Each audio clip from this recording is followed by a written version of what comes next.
Hello, welcome, नमस्ते, स्वागत है आप सभी लोगों का आपके अपने यूट्यूब चैनल नारायण कॉर्नर में। मैं नारायण आपका स्वागत करता हूं और आशा करता हूं कि आप सभी लोग स्वस्थ और सुरक्षित। पिछली दो वीडियो में जैसा कि मैं आप लोगों के लिए जो जानकारियां लेके आया था वो रिलेटेड थी एलिजिबिलिटी से रिलेटेड, और आज भी उसी से ही रिलेटेड है, एलिजिबिलिटी से ही रिलेटेड एक और भाग में तीसरा भाग लेके आज आपके सामने आया हूँ। इसमें हम लोग ग्रॉस प्रॉफिट से रिलेटेड जो भी जानकारियां हैं कि हम ग्रॉस प्रॉफिट पे किस तरीके से एलिजिबिलिटी निकालते हैं। मेरे कुछ दर्शकों के सवाल थे कि ग्रॉस प्रॉफिट पे हम कैसे एलिजिबिलिटी निकालते हैं, उसका क्या इंडस्ट्री मार्जिन पे हम लोग कैसे एलिजिबिलिटी को निकालते हैं, तो वो सारी वीडियोस भी हैं। फिलहाल आज की जो वीडियो रिलेटेड है ग्रॉस प्रॉफिट से रिलेटेड, बहुत इंपॉर्टेंट विषय है। बहुत सारी कन्फ्यूजन्स होती है इसमें कि ग्रॉस प्रॉफिट पे आखिर बैंक किस तरीके से एनबीएफसी एलिजिबिलिटी निकालती हैं। अगर आप सेल्फ एम्प्लॉयड हैं तभी ग्रॉस प्रॉफिट होगा आपकी फर्म में, आपकी कंपनी में, और एलिजिबिलिटी को बढ़ाने के लिए ही इस सरोगेट का, इस प्रोडक्ट का यूज़ किया जाता है। तो चलते हैं अपनी स्लाइड की तरफ और जानकारी एकत्रित करते हैं कि किस तरीके से ग्रॉस प्रॉफिट में हम लोग एलिजिबिलिटी को कैलकुलेट करते हैं लोन देते समय। स्लाइड पे चलने से पहले हर बार की तरह एक बार फिर से सभी ने निवेदन कि प्लीज़ वीडियो को लाइक जरूर कर लीजिएगा, एंड तक जरूर देखिएगा क्योंकि मैं आपके सवालों के जवाब एंड में ही दूंगा। स्किप मत कीजिएगा क्योंकि जानकारी बहुत इंपॉर्टेंट है और ज्ञान लेने से बढ़ेगा ही। और प्लीज़ वीडियो को शेयर कर लीजिए। चैनल सब्सक्राइब नहीं किया तो चैनल को सब्सक्राइब कर लीजिए, आपके सब्सक्रिप्शन से हमें प्रेरणा मिलती है। और बेल आइकन को दबाना मत भूलें ताकि आपको सारी फ्यूचर वीडियोस समय पे और निर्बाध गति से मिलती रहें। तो चलते हैं अपनी स्लाइड की तरफ और जानकारी एकत्रित करते हैं कि किस तरीके से ग्रॉस प्रॉफिट में हम लोग एलिजिबिलिटी निकालते हैं। राइट, तो आ गए हम अपनी शीट पे और जैसा कि मैंने आपको बताया था कि आज हम एलिजिबिलिटी निकालेंगे ग्रॉस प्रॉफिट के मेथड में, कि ग्रॉस प्रॉफिट किस तरीके से एलिजिबिलिटी में हम लोग यूज़ करते हैं ग्रॉस प्रॉफिट मेथड को। ग्रॉस प्रॉफिट मेथड सिर्फ सेल्फ एम्प्लॉयड के लिए ही यूज़ होगा, सैलरीड में नहीं, क्योंकि सैलरीड की इनकम अलग है और सेल्फ एम्प्लॉयड की इनकम क्राइटेरिया अलग है। ये जो आप देख रहे हैं, जो टेबल्स आपके सामने पिछली वीडियो में मैंने दिखाई थी, उसका जो निर्धारण है ये सिर्फ सेल्फ एम्प्लॉयड प्रोफेशनल्स जिनके अपनी खाते बनते हैं, यू कैन से दैट कि जो अपनी आईटीआर भरते हैं, बैलेंस शीट प्रिपेयर करते हैं, ये उन्हीं के लिए है, यानी कि सेल्फ एम्प्लॉयड के लिए। ये सैलरीड के लिए नहीं थी। सैलरीड की इनकम क्राइटेरिया की टेबल मैं अलग से बताऊंगा आपको। यहाँ पे हमने पिछली वीडियो में भी जो डाटा देखा था उसी के हिसाब से यहाँ पे 2,58,76,000 की आपकी समथिंग टर्नओवर है प्रोसीडिंग लास्ट ईयर, यानी कि उससे भी पहले साल। ये तो लास्ट ईयर हो गई, last to last year 2 crore थी, यानी कि 28% का जंप आया था। ग्रॉस प्रॉफिट 13,28,000, उससे पहले 11,59,000, जो भी है 15% जंप। और नेट प्रॉफिट जो था 7,42,000 और 6,86। तो यानी कि सारी फिगर्स जो हैं लास्ट ईयर की पॉजिटिव है। अब ईयरली कैश इनकम में अगर देखा जाए या कैश प्रॉफिट देखा जाए अगर हम यहाँ पे, तो जो प्रॉफिट है वो 9,31,000 का, यानी कि दो चीज़ें मैंने बताई थी। यहाँ पे ये जो फिगर्स हैं इनको एडम करेंगे, यानी कि net profit after tax, depreciation या फिर और जो इनमें जो हेड्स हैं उनको ऐड करने के बाद जो आता है that is annual yearly income. तो ईयरली इनकम 9,31,000 थी, उससे पिछले साल 9,15,000 थी। यहाँ तक सारा क्लियर है। ये 65% की फॉयर हमने ली थी, ऑब्लिगेशन हमने इस केस में नहीं कंसिडर किया, तो ये हमारी एलिजिबिलिटी निकल के आई थी। फाइनेंशियल बेसिस पे 39,52,000 के लिए ये जो पर्सन है ये एलिजिबल है, ये क्लाइंट एलिजिबल है 39 लाख के लिए 52,000। और प्रॉपर्टी का 65% एलटीवी हमने लिया था, 50 लाख की वैल्यू, तो वो 32 लाख रुपए के लिए रिस्ट्रिक्टेड हो जाते हैं, क्योंकि इन दोनों में से फाइनेंशियल एलिजिबिलिटी और एलटीवी, इन दोनों में से जो लोअर होता है लोन वही दिया जाता है। तो यहाँ पे 32,50,000 लोअर था, तो लोन एलिजिबिलिटी वही निकल के आएगी, क्योंकि प्रॉपर्टी की मार्केट का 65% 32,50,000 ही होता है। अब हम आज समझेंगे कि ग्रॉस प्रॉफिट किस तरीके से कंसीडर करते हैं एलिजिबिलिटी में। यही फिगर्स के बेस पे हमें अब ग्रॉस प्रॉफिट की एलिजिबिलिटी निकालते हैं। आइए, यहाँ पे हमने एवरेज ले लिया दोनों ग्रॉस साल के ग्रॉस प्रॉफिट का, यानी कि 13,28,000 प्लस 11,59,000 को प्लस कर दीजिए, डिवाइडेड बाय 2 कर दीजिए, जैसा कि यहाँ पे है। या आप देख रहे होंगे ये फॉर्मूला जो मैंने लगाया है वो यहीं पे है। दोनों साल के ग्रॉस प्रॉफिट को ऐड करके डिवाइडेड बाय 2 कर देंगे तो हमारे को ये एलिजिबिलिटी आ जाएगी। तो यहाँ पे दोनों सालों का एवरेज जो है ग्रॉस प्रॉफिट का 12,44,195 रुपये है। अब हमें इसको मंथली इनकम में लेके आना पड़ेगा, क्योंकि ये ईयरली है और मंथली में लाने के लिए हमें डिवाइडेड बाय 12 करा है हमने यहाँ पे। यानी कि जो भी ईयरली फिगर्स है एवरेज ऑफ ग्रॉस प्रॉफिट उसको डिवाइडेड बाय 12 कर दीजिए, मंथली आ जाएगा। फायर हमने यहाँ पे 65% ही ली है। देखिए जब हम सरोगेट में जाते हैं, ये आपका बेस प्रोग्राम होता है इनकम पे, लेकिन जैसे जैसे हम सरोगेट में जाना शुरू करते हैं, जैसे कि यहाँ पे ग्रॉस प्रॉफिट एक सरोगेट प्रोग्राम है, यानी कि इनकम इसमें कम बनती है तो हम ग्रॉस प्रॉफिट की तरफ जाते हैं। यहाँ पे जो 9,31,000 था वो यहाँ पे हमने 12,44,000 कंसीडर किया है। आप समझ रहे फर्क क्या है? एलिजिबिलिटी बढ़ाने के लिए ही हमें सरोगेट में जाना पड़ता है। तो ग्रॉस प्रॉफिट भी एक सरोगेट प्रोग्राम है, एक सपोर्टिव प्रोग्राम है। वो मेन प्रोग्राम जो ये इनकम प्रोग्राम है वो नहीं है। इनकम ईयरली यहाँ पे आप देख रहे हैं 9,31,611 की थी, लेकिन यहाँ पे हमने ईयरली इनकम कंसीडर करी 12,44,000 रुपये, जो कि नॉर्मल इनकम से ज़्यादा है। अब यहाँ पे मंथली इनकम आई थी 1,03,000, यहाँ पे मंथली इनकम कितनी आई थी हमारी 76,000 रुपये। तो फर्क साफ दिख जाता है कि यहाँ पे जो ग्रॉस प्रॉफिट है उसमें एलिजिबिलिटी ज़्यादा बन के निकल के आएगी। फॉर हमने 65% लिया, ऑब्लिगेशन जाहिर सी बात है यहाँ पे 0 रखे हुए हैं, तो ऑब्लिगेशन 0 है। अब कंपैरिजन देखिए, यहाँ पे नेट मंथली इनकम हमारी जो 65% में आती है 67,000 की EMI दे सकते हैं। यहाँ पे ये EMI दे सकते थे 50,000 रुपये की, क्योंकि इनकम बेस्ड प्रोग्राम में। ग्रॉस प्रॉफिट में वही EMI की एलिजिबिलिटी बनके 67,000, EMI दोनों में सेम है 1265.24। ये कितना लिया था हमने? ये लिया था 13% पे 15 साल के लिए लोन। तो दोनों की EMI हमने यहाँ पे सेम रखी 13% पे 15 साल के लिए, तो 1265.24 की पर लाख EMI होती है। इससे हम डिवाइड करेंगे तो यहाँ पे लोन एलिजिबिलिटी बनती है 53,26,000। ये फाइनेंशियल लोन एलिजिबिलिटी है। यहाँ पे फाइनेंशियल लोन एलिजिबिलिटी आती थी 39 लाख, यहाँ पे आ गई जंप करके सीधी 53 लाख। दोनों में देख रहे हैं आप कितना फर्क है? ऑलमोस्ट 13 या 14 लाख रुपए का फर्क आ रहा है यहाँ पे एलिजिबिलिटी में। यहाँ पे 13-14 लाख रुपए की एलिजिबिलिटी कम बन रही थी, 39,52,000 बन रही थी, यहाँ पे 53,26,000। तो ये ग्रॉस प्रॉफिट की पावर है। यहाँ पे एप्लीकेबल EMI 67,000 की बनेगी, यहाँ पे एप्लीकेबल EMI 50,000 की बनेगी। अब अगर वही सेम चीज हम यहाँ पे प्रॉपर्टी में भी रखते हैं कि प्रॉपर्टी में सेम वैल्यू 52 लाख, 65% यहाँ पे 50 थी, यहाँ पे भी 50 ही कर देते हैं, तो भी हमारा प्रॉपर्टी के हिसाब से इनकम जो लोन की एलिजिबिलिटी है वो सेम रहेगी। लेकिन जो फर्क देखने वाला है वो आपको दिखेगा फाइनेंशियल की एलिजिबिलिटी में। अब यहाँ पे जो फाइनेंशियल एलिजिबिलिटी थी वो फाइनेंशियल एलिजिबिलिटी यहाँ पे बढ़कर 53 लाख रुपए हो जाती है, यहाँ पे वो 39 लाख थी।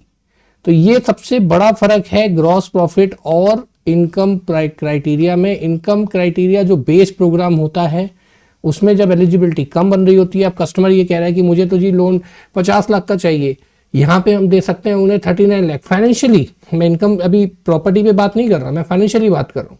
तो फाइनेंशियली अगर वो 50 लाख मांगते हैं और एलिजिबिलिटी यहाँ पे 39 लाख है, फिर हम दूसरे प्रोग्राम में एलिजिबिलिटी चेक करते हैं जो कि यहाँ पे आ जाता है ग्रॉस प्रॉफिट पे। ग्रॉस प्रॉफिट पे इनकी एलिजिबिलिटी 50 लाख रुपए बन रही है, बल्कि ज्यादा ही बन रही है।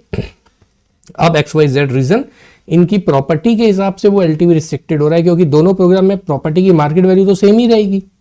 और एक चीज मैं आपको बता दूं कि कुछ इंस्टीट्यूशन जो इनकम क्राइटेरिया पे LTV 65% को 70% तक ले जा सकते हैं, वो ग्रॉस प्रॉफिट पे 65% से ज्यादा नहीं जाएंगे, क्योंकि सरोगेट में रेट थोड़ा सा चेंज हो जाता है, बढ़ जाता है, क्योंकि यहाँ पे बैंक रिस्क ले रहा है ना। सेम प्रोफाइल है, सब कुछ सेम है, लेकिन एलिजिबिलिटी वो रिस्क एक्सेस आपका ज्यादा करके आपको ओवर द लिमिटेशन दे रहा है। यानी कि आपकी लिमिटेशन है 39 लाख ही अलाउ करती है फाइनेंशियल बेस प्रोग्राम में, जो बैंक का बेस प्रोग्राम होता है, लेकिन बैंक एक्सेस रिस्क कवर ज्यादा करता है और आपको 53 लाख तक दे देता है। तो थोड़ा सा रेट भी बढ़ेगा, तो थोड़ा सा प्रॉपर्टी में भी वो हाथ खींचेगा, राइट। तो इस तरीके से यहाँ पे अगर प्रॉपर्टी 70% ले लेता वो LTV लोन टू वैल्यू, तो 35 लाख दे सकता है, लेकिन यहाँ पे वो 32,50,000 ही देगा। वो अप्रूवल के बेस पे है कि अगर वो 70% तक चला जाए तो। अब अगर यहाँ पे प्रॉपर्टी की वैल्यू अगर बहुत अच्छी होती, फॉर एग्जाम्पल मैं इसको 65% ही ले लेता हूं और यहाँ पे मैं 65 लाख या 1 करोड़ की वैल्यू ले लेता हूं, तो यहाँ पे 39 लाख ही है और यहाँ पे वही चीज बढ़कर 53 लाख हो जाएगी। ये देखिए, अब अगर मैं दोनों की प्रॉपर्टी 1 करोड़ की कोई बहुत अच्छी प्रॉपर्टी आ रही है, तब ये मैटर करेगा यहाँ पे कि क्या एलिजिबिलिटी बन रही है। यहाँ पे मैं 39 लाख ही दे सकता था, ग्रॉस प्रॉफिट में आते ही मैं इनको 53 लाख रुपए दे सकता हूं। तो ये ग्रॉस प्रॉफिट एक सरोगेट प्रोग्राम का सबसे बड़ा फायदा होता है। लेकिन जब हम सरोगेट में जाते हैं तो हमारा रेट भी थोड़ा सा चेंज हो जाता है, हमारा मार्केट का जो एलटीवी जो है प्रॉपर्टी वैल्यू का वो भी चेंज हो जाता है। यहाँ पे मैंने फॉर एग्जांपल के तौर पे सेम रखा है, लेकिन सरोगेट में जब हम जाते हैं तो एलटीवी 5% कम ही रहता है इनकम प्रोग्राम से कंपेयर करके। अब एक और उदाहरण के तरीके से समझते हैं। यहाँ पे सपोज कीजिए, यहाँ पे एक ऑब्लिगेशन ले लेते हैं, 25,000 रुपए का एक ईएमआई जा रहा है। अब यहाँ पे 25,000 की ईएमआई अगर जा रही है तो देखिए कितना यहाँ पे फर्क पड़ गया। यहाँ पे वो 19 लाख रुपए अगर हम ऑब्लिगेट करते हैं कि जी एक 25,000 रुपए का ईएमआई जा रहा है जिसको हमें ऑब्लिगेट करना पड़ेगा, तो दोनों में फर्क देख रहे हैं। यहाँ पे इनकम बेस में सिर्फ 19,77,000 रुपए ही इनको मिल सकता है, क्योंकि हमने यहाँ पे 25,000 रुपए की ईएमआई का ऑब्लिगेशन ले लिया। लेकिन यहाँ पे ये अभी भी 33 लाख रुपए ले सकते हैं। तो ये फर्क सबसे इंपॉर्टेंट है। ये देख लिया आपने, 19,77,000 रुपए ऑब्लिगेशन कंसिडर किया यहाँ पर भी और यहाँ पर भी। ये ऑब्लिगेशन हमने दोनों जगह कंसिडर किया। तो यहाँ पे एलिजिबिलिटी ऑब्लिगेशन के बाद 19,77,000 बन रही है, और यहाँ पे जो एलिजिबिलिटी है वो 33,50,000 रुपए ही बन पा रही है। ये ग्रॉस प्रॉफिट में हम लोग इसी तरीके से निकालते हैं। अब यहाँ पे सपोज कीजिए कि ग्रॉस प्रॉफिट फॉर एग्जांपल अगर जंप कर जाए, इसको हम 0 कर देते हैं अभी। अब यहाँ पे सपोज कीजिए यहाँ पे 15% का जंप है, 1,15,000 रुपए, सॉरी 11,59,000 रुपए जो हमारा प्रोसीडिंग लास्ट ईयर का था। अब यहाँ पे 15% है। अब ये 11 की जगह यहाँ पे फॉर एग्जांपल जंप कर जाए 200% से भी ज़्यादा। अभी तो हम एवरेज ले रहे हैं दोनों साल का। अब अगर ये ऑलमोस्ट 23 लाख रुपए या ऑलमोस्ट 24 लाख रुपए के करीब हो जाता है, 24,50,000 कर लेते हैं, मैं एग्जांपल के लिए आपको बता रहा हूँ। यहाँ पे देखिए, यहाँ पे 100% से भी ज़्यादा का जंप है, तो हम यहाँ पे दोनों का एवरेज नहीं लेंगे, फिर हम इसमें जो लास्ट ईयर का है 11,59,000 रुपए वही कंसीडर करेंगे ग्रॉस प्रॉफिट। तो यहाँ पे ये कैलकुलेशन सारी फेल हो जाएगी। अगर ग्रॉस प्रॉफिट आपका 50% से ज़्यादा होता है तो एवरेज होता है, लेकिन ऑलमोस्ट 100% जंप तक या 70% जंप तक हर कोई एवरेज करता है। लेकिन अगर 10 लाख का प्रॉफिट प्रोसीडिंग लास्ट ईयर में और वो 10 लाख से बढ़कर सीधा 200% पे जंप कर जाए, 100% से भी ज़्यादा का जंप कर जाए, यानी कि 10 लाख से सीधा 12 लाख और बढ़ जाए, 22 लाख पे पहुंच जाए, तो हम फिर जो पुराना साल का है वही कंसीडर करेंगे ग्रॉस प्रॉफिट। यानी कि यहाँ पे हम लोग एवरेज जो यहाँ पे 18 लाख का आ रहा है वो नहीं लेंगे, हम 11 लाख पे एलिजिबिलिटी बनाएंगे। अगर आपका ग्रॉस प्रॉफिट यहाँ पे जंप कर रहा है तो हम लास्ट ईयर का ही जो ओरिजिनल मानेंगे, उसे 11,59,000 को हम 24,50,000 या हम दोनों का एवरेज नहीं लेंगे। तो फिर यहाँ पे जो आप एवरेज ऑफ जीपी की बात छोड़ दीजिए, यहाँ पे आप 11,59,000 रुपए ही रखिए और फिर एलिजिबिलिटी निकालिए। अब हम वापस उसी डाटा पे आ जाते हैं। अब मैंने आपको ग्रॉस प्रॉफिट जो बेस प्रोग्राम था उसके बारे में जानकारी दे दी।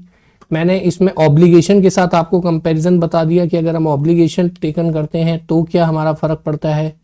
मैंने ये भी बता दिया आपको यहाँ पे कि अगर ग्रॉस प्रॉफिट 100% से ज़्यादा जंप कर जाए तो हम लास्ट ईयर वाला ही कंसीडर करेंगे और उसी पे ही एलिजिबिलिटी बनाएंगे, एवरेज नहीं करेंगे या करंट ईयर का नहीं लेंगे। तो ये कुछ क्राइटेरिया थे ग्रॉस प्रॉफिट के जो हमें ध्यान में रखने होते हैं। ग्रॉस प्रॉफिट की कुछ और भी खासियत है कि ग्रॉस प्रॉफिट में आपको जो कोई नेट प्रॉफिट जो है वो नेगेटिव नहीं जाना चाहिए किसी भी साल में। टर्नओवर जो है वो डिक्लाइन नहीं होनी चाहिए किसी भी साल में। सपोज कीजिए पिछले साल 2 करोड़ 1 लाख थी, अब इस समय 2 करोड़ भी आ गई, 1 लाख ही कम हो गई भले ही, लेकिन ग्रॉस प्रॉफिट तो बढ़ रहा है, तो नहीं हम कंसिडर करेंगे। फिर ये ग्रॉस प्रॉफिट के प्रोग्राम में केस नहीं जा सकता। ग्रॉस प्रॉफिट में टर्नओवर भी बढ़ती हुई होनी चाहिए, ग्रॉस प्रॉफिट भी पॉजिटिव में बढ़ना चाहिए और नेट प्रॉफिट भी बढ़ना चाहिए, प्लस जो ईयर इनकम है वो भी पॉजिटिव में ही होनी चाहिए, पिछले साल से बढ़ी हुई ही होनी चाहिए। अब यहाँ पे एक कंसिडरेशन आती है कि क्या अगर हम लोग यहाँ पे इंटरेस्ट ऑन लोन ऐड कर सकते हैं। सपोज कीजिए कि कोई लोन चल रहा है, उसका इंटरेस्ट मेरे को, वो मैं बीटी कर रहा हूँ, बैलेंस ट्रांसफर कर रहा हूँ, यानी कि ए बैंक से एक लोन चल रहा है जिसको 1 साल से ज़्यादा हो गया है और मैंने उसकी ईएमआई रेगुलर दी है। मैं चाहता हूँ कि वो लोन बी बैंक, जो मेरा अभी का बैंक है, वो टेक ओवर कर ले और उसके टेक ओवर के बाद मुझे कुछ और एक्स्ट्रा जो है, माफ कीजिएगा, टॉपअप दे दे। ऐसे केस को हम बीटी टॉपअप के, यानी कि बैलेंस ट्रांसफर प्लस टॉपअप के केस को हम कंसिडर करते हैं। उसमें सपोज कीजिए कोई लोन चल रहा है जिसका मैंने जैसे बताया यहाँ पे 25,000 रुपए का ईएमआई जा रहा था। 25,000 रुपए का मतलब हो गया ऑलमोस्ट कितना हो गया ईएमआई, 3 लाख रुपए के आसपास की साल की ईएमआई अगर वो दे रहा है। अब सपोज कीजिए यहाँ पे 25,000 रुपए की ईएमआई हमने पहले कंसिडर करी थी जो कि मंथली थी। अब वो 3 लाख रुपए के आसपास फॉर एग्जांपल ईयरली वो ईएमआई दे रहा है, जिसमें से इंटरेस्ट उसका 2 लाख रुपए के आसपास या 2,15,000 रुपए के आसपास इंटरेस्ट हम लोग यहाँ पे ऐड कर लेंगे। मैं ये दोबारा बताता हूं आपको, ऐसे केसेस में जहां पे आपका जो लोन है उसे बैलेंस ट्रांसफर और टॉपअप किया जाता है, उसका जो इंटरेस्ट पार्ट है, सिर्फ इंटरेस्ट, पूरी ईएमआई नहीं, उसका इंटरेस्ट सर्टिफिकेट आप निकलवा सकते हैं, वो इंटरेस्ट हम लोग एलिजिबिलिटी में काउंट कर लेंगे। अब यहाँ पे फर्क देखते हैं। अब यहाँ पे देखिए मैंने इंटरेस्ट, क्योंकि ये जो इंटरेस्ट है ये मैं सिर्फ इनकम क्राइटेरिया में ही ऐड कर सकता हूं, मैं ग्रॉस प्रॉफिट में ऐड नहीं कर सकता।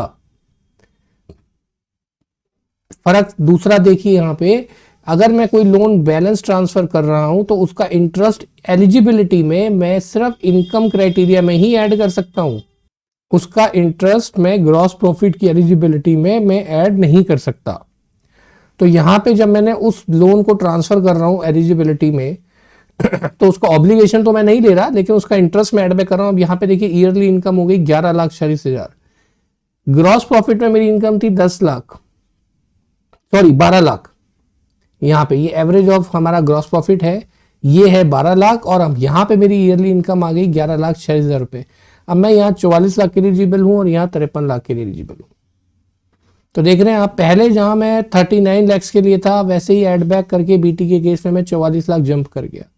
तो ये फर्क भी देखा जाता है। इस चीज को ध्यान रखिएगा कि इंटरेस्ट ऑन लोन मैं तभी ऐड करूंगा जब मैं उस लोन को क्लोज कर रहा हूं अपने नए लोन से जो मैं अब लेने जा रहा हूं। यानी ए लोन जो चल रहा है मेरा, पहले 1 साल से ज्यादा हो गया, उसे बी बैंक के पास में गया कि मेरा ए बैंक से जो लोन चल रहा है उसे आप ले लीजिए, अपने पास ट्रांसफर करा दीजिए और मुझे टॉपअप दे दीजिए। तभी उसी कंडीशन में मैं ये इंटरेस्ट ऑन लोन ऐड कर सकता हूँ। ये 1 लोन भी हो सकते हैं, 2 लोन भी हो सकते हैं, मैक्सिमम 4 लोन तक हम लोग इसमें इनकम इंटरेस्ट में ले सकते हैं। तो ये वो थी सारी जानकारियां जो मैं आपके सामने आज इस वीडियो के माध्यम से लेके आया कि किस तरीके से ग्रॉस प्रॉफिट में हम लोग एलिजिबिलिटी का निर्धारण करते हैं। आशा करता हूं कि ये सारी जानकारी आपको ज्ञानवर्धक और रोचक लगी होगी। प्लीज़ वीडियो को लाइक कर लीजिए, चैनल को सब्सक्राइब कर लीजिए, बेल आइकन को दबा दीजिए ताकि आपको रेगुलर वीडियो समय पे मिलती रहे। और अब आपके सवाल। मेरे एक दर्शक लिखते हैं कि सर मुझे, ये सतीश जी हैं, सतीश जी लिखते हैं कि सर मुझे डीएसए एजेंसी चाहिए, कैसे मिलेगी? सर देखिए, डीएसए और कनेक्टर ये हमारे 2 प्रोफाइल होते हैं। बैंक के जो एजेंट होते हैं, जो एनबीएफसी के या बैंक के जो भी एजेंसी पैनल पे होते हैं, चैनल पार्टनर्स होते हैं, वो 2 वे में होते हैं। पहला होता है कनेक्टर, दूसरे होते हैं डीएसए, और इसी में एक एक्सटेंशन पार्ट होता है कॉर्पोरेट चैनल। तो ये सबसे ऊपर के लेवल के होते हैं। सबसे पहले मैं कनेक्टर के बारे में बताता हूँ। कनेक्टर्स होते हैं जिनके पास अपना एक रेगुलर ऑफिस सेटअप नहीं होता, जो रेफरल्स होते हैं, जो रेफर करते हैं, सिर्फ केस के नाम और नंबर आप जब किसी बैंक अधिकारी के साथ शेयर करते हैं कि इस अमुक व्यक्ति को, मेरे इस क्लाइंट को लोन की ज़रूरत है, आप प्लीज़ इनसे संपर्क कर लीजिए, कुछ एक डॉक्यूमेंट भी आप दे दें, वो हर बैंक और एनबीएफसी की अपनी अपनी टर्म्स एंड कंडीशन होती है।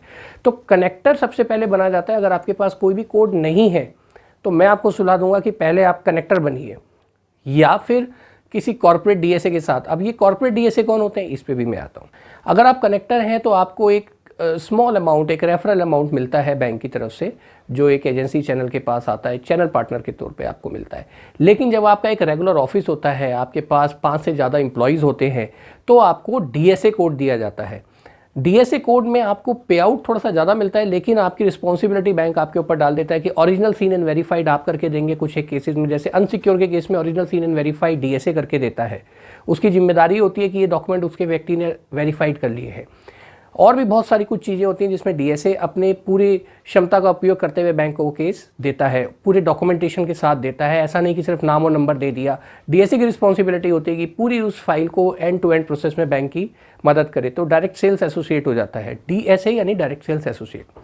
और सबसे ऊपर आते हैं इसी में कॉर्पोरेट चैनल्स। कॉर्पोरेट चैनल्स यानी कि आपका 4 से ज़्यादा शहरों में अगर अपना आउटलेट है, अपना बिजनेस है, आपका यही एजेंसी का एड्रेस है वहाँ पे, और आपके पास 10 से ज़्यादा एम्प्लॉई हैं, तो आप कॉर्पोरेट चैनल के लिए अप्लाई कर सकते हैं। लेकिन इसमें मेन जो टेक्निकलिटी है वो कि 4 से ज़्यादा शहरों में आपके पास बिजनेस होना चाहिए, और आपका मंथली वॉल्यूम जो है वो 1 करोड़ से ऊपर का डिसबर्समेंट का होना चाहिए।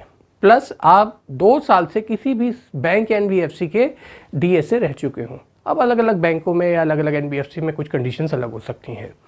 इसके लिए आपको कंसर्न बैंक के अधिकारी से आपको या तो संपर्क करना चाहिए, या फिर आप वेबसाइट पे जाके उनकी आप बीइंग अ चैनल पार्टनर या बीइंग एसोसिएट विद अस के कॉलम पे जाके आप क्लिक कर सकते हैं, वहाँ पे अपनी जानकारी छोड़ सकते हैं। तो ये कुछ तरीके हैं, लेकिन ये 3 चरण हैं बैंक के साथ जुड़ने के, कनेक्टर, डीएसए और कॉर्पोरेट डीएसए। अगले मेरे दर्शक हैं अमित लिखते हैं कि कंज्यूमर ड्यूरेबल से रिलेटेड, इन्होंने बैंक का नाम भी लिखा है, मैं वो अभी ले नहीं सकता, कि उसके लिए आप कंज्यूमर ड्यूरेबल यानी सीडी की लॉगिन की वीडियो बनाइए। डेफिनेटली अमित जी, मैं इस वीडियो पे आपके लिए बहुत जल्दी कंटेंट लेके आऊँगा, और लॉगिन और डिसबर्समेंट पूरा end to end process CD यानी कंज्यूमर ड्यूरेबल के लिए भी आपको बताऊँगा। अगले दर्शक हैं पुष्पेंद्र चौधरी जी। पुष्पेंद्र चौधरी जी, बहुत बहुत धन्यवाद आपका वीडियो लाइक करने के लिए। और पुष्पेंद्र जी लिखते हैं कि सर जी, लोन सैंक्शन होने के बाद में कितना खर्च आ जाता है? पुष्पेंद्र जी, मैं हमेशा से कहता हूं कि बैंक हमेशा लोन में से 99% लोन में से ही अपनी प्रोसेसिंग फ़ीस काटता है। वो 1% से लेकर के और 2% तक कई बार आ जाती है। अगर आप होम लोन ले रहे हैं तो वो 50 पैसे भी हो सकती है, वो एक लमसम अमाउंट भी होता है, वो सैंक्शन लेटर पे लिखा होगा। आप अपना सैंक्शन लेटर चेक कर सकते हैं कि उसमें टोटल फीस कितनी है, बस उतना ही खर्च आता है। प्लस डिसबर्समेंट के बाद के कुछ खर्चे होते हैं, यानी कि जो बैंक है वो सैंक्शन में तो आपसे सैंक्शन लेटर में तो सिर्फ सैंक्शन फीस लिखेगा, लेकिन डिसबर्समेंट के बाद डिसबर्समेंट के जो चार्जेस होते हैं वो उसमें नहीं होते। वो आपको डिसबर्समेंट की जब फाइनल आपका जो एक वेलकम लेटर आता है उसमें चार्जेस लिखे होते हैं कि क्या क्या चार्जेस कट के आपके अकाउंट में पैसा आया है। उसमें आपके disbursement charges, stamp paper charges, administration charges, ये सब कुछ चार्जेस होते हैं जो लिख के आते हैं। वो अलग अलग एनबीएफसीज के अलग अलग हो सकते हैं। हो सकता है बैंक इन सबको वेव भी कर दे। इसके लिए आपको सैंक्शन होते ही अपने बैंक अधिकारी से या उस अमुक बैंक से संपर्क करना चाहिए कि किस तरीके का डिडक्शन आपके पास हो रहा है और ये कितना नेट अमाउंट आएगा, इसकी जानकारी आप अमुक बैंक से ले सकते हैं। इसके अलावा बाहर कुछ खर्चा आपको करने की ज़रूरत नहीं होती है। तो आशा करता हूँ ये सारी जानकारियाँ, ये सारी इन्फॉर्मेशन आपको पसंद आई होगी। अगली वीडियो में मैं इससे रिलेटेड, सैलरी से रिलेटेड मैं वीडियो लेके आऊँगा, तो वो इम्पॉर्टेंट वीडियो है, वो भी ज़रूर आप देखिएगा। तो आज के लिए बस इतना ही, मिलते हैं अगली वीडियो में। तब तक अपना ख्याल रखिए, सुरक्षित रहिए। जय हिंद।